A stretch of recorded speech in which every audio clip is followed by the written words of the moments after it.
All right, here we go. Blue Pharaoh, back after hiatus. I know it's been a while. I wanted to do something a little bit different.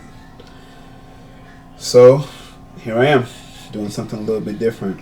Um, as to why I wanted to do something different, I felt like, my videos were just like my videos. There wasn't anything special about them, or I guess because I was doing them on my phone, you know.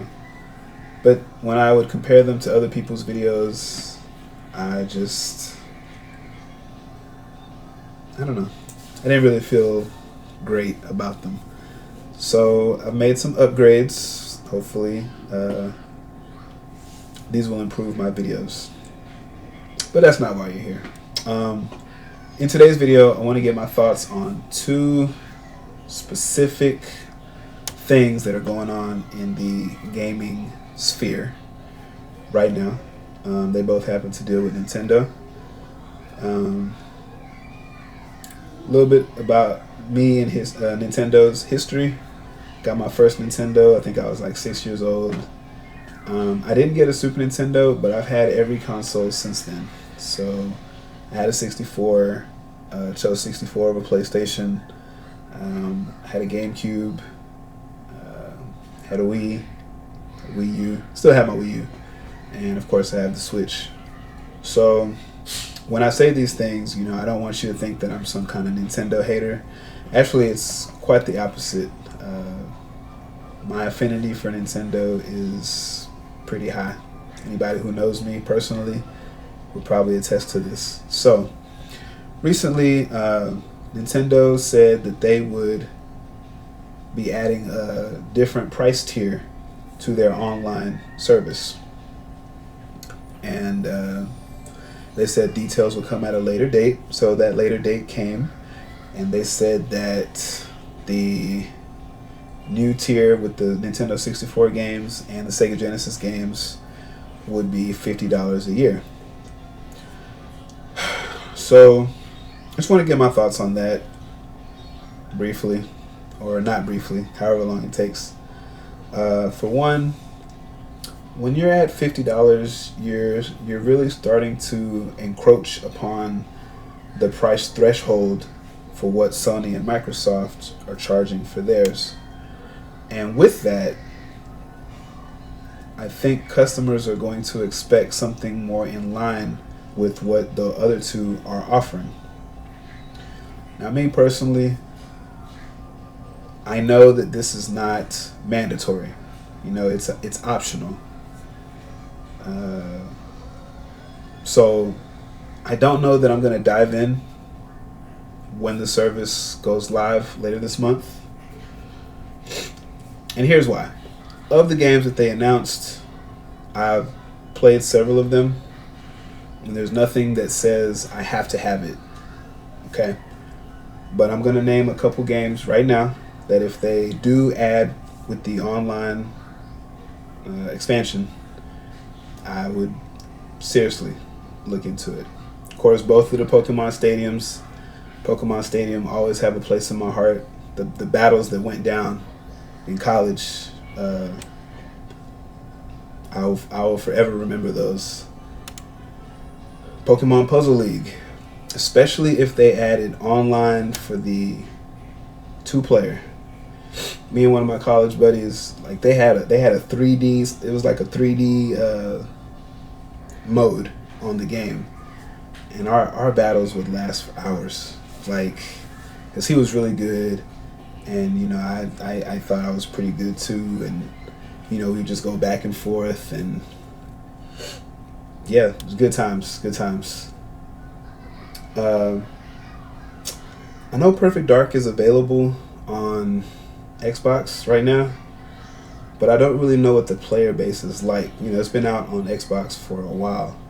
I think if it did come to the Switch online service, it would be a little bit of a different demographic and kind of like a shot in the arm.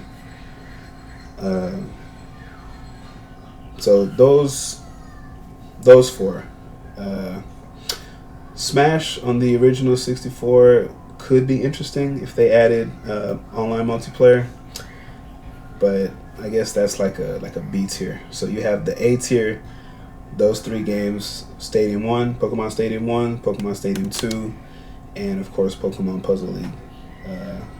And also the new Tetris on Nintendo 64. To this day, that's probably still one of my favorite Tetris experiences. So, that was the first thing I wanted to talk about. No. I'm not quite done with that.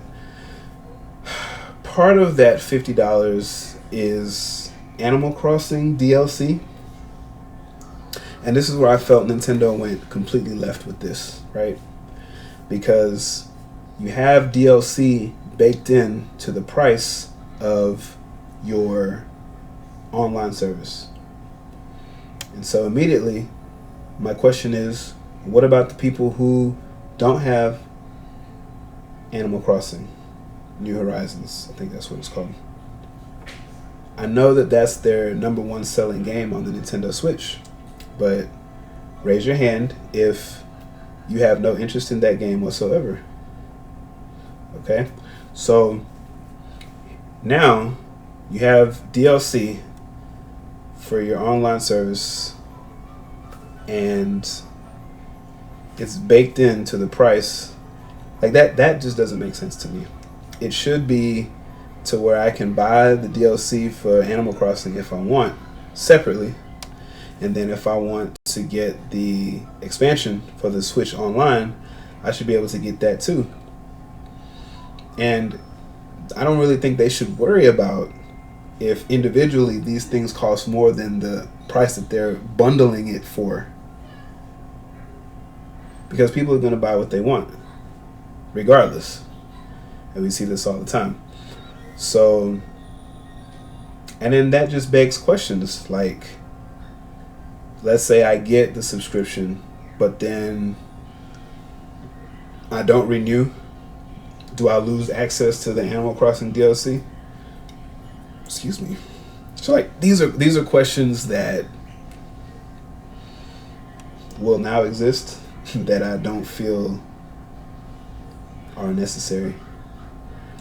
But one thing I know about Nintendo will Nintendo. So they're gonna do what they want. In my opinion, I think they should have, not that they shouldn't have multiple tiers, but I think that there might need to be a middle tier. Not that you should have to pay extra for this stuff anyway, but one of the things I really dislike about Smash Brothers, right? Let's say I'm playing, I usually just hop in the lobbies and play with random people. I really don't like the fact that, let's say I have really good chemistry with another player, right? And my friends list is full of instances like this. So you finish playing with them, you send them a friend request, right? Or they send you one, and it's like, oh yeah, I remember playing with this person. And then that's it. Like, you never meet up online again. You can't send them a message and be like, hey, I'm getting on in 30 minutes. Or even like when you see them get on, there's no way to like invite them. Nintendo, I get it, but at the same time, I don't get it. I digress. But anyway, that's a segue into what I wanted to talk about next, which was the last DLC character being added to Smash Brothers.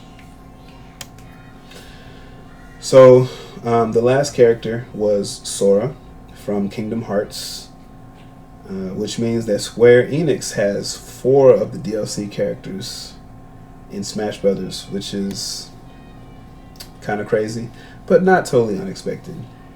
So he was added last night. I did play a few battles with him, maybe like 3 or 4, and he just feels exactly the way he does in Kingdom Hearts. Like, I remember, I played Kingdom Hearts 1, I played Kingdom Hearts 3, I beat 1 and 2 a long time ago, when they came out. I'm kind of in the middle of 3, but 3 just hasn't grabbed me yet. I don't know that it will, but that's neither here nor there. Sora in those games, he's very floaty, right? And he has his magic that he can use. Um, but yeah, he feels just like he does in Kingdom Hearts. I do wish that there was a way that they could have incorporated some more elements of the game, like Donald and Goofy, or Donald or Goofy, and maybe some of the, I forget what they're called now, but the characters in the game, the Disney characters, their special moves, like, when Simba comes out and, he does his thing, or when Ariel comes out and does her thing, the characters from the Disney games. But I guess that would have made things a little bit more complex than they needed to be. So Smash Brothers Ultimate, the development of the game has ceased, and I just wanted to say that as a longtime Smash Brothers fan, like I played the first one in 1999, I never would have dreamed that what Smash has become is now what it is. It all started with, a simple concept, simple enough, and now it includes heavyweights from all corners of the gaming realm. There will always be people who feel that, other characters should have got in, and I mean, after seeing this, I mean, who knows? I don't know where Smash Brothers goes from here. All we can do is speculate. I don't even know if Sakurai is going to be at the helm of the next Smash Brothers, because he's getting up there in age. He was, I don't know, let's say he was 25 when the first one came out. He dang near 50 now. So, and it's one of those franchises that I've seen grow with each console since the 64. And I was instantly drawn to it. And it's a game that I've enjoyed playing with several different people, in person and online. So it's kind of sad to see development end. No more speculation as to who's being added to the game. But like they say, all good things must come to an end. So if you're still here, give me your thoughts on the pricing for the Nintendo Switch Online. $50 a year for an individual, $75 for a family. And then, just give me your thoughts on Smash Brothers. What do you think about it? Are you a longtime fan? Is there somebody that you wanted to get in the game that didn't? For a long time, they thought it was going to be Crash Bandicoot. And they steady doing my boy Waluigi wrong. But, it just wasn't meant to be. So anyway, till the next time, this is Blue Pharaoh, signing out.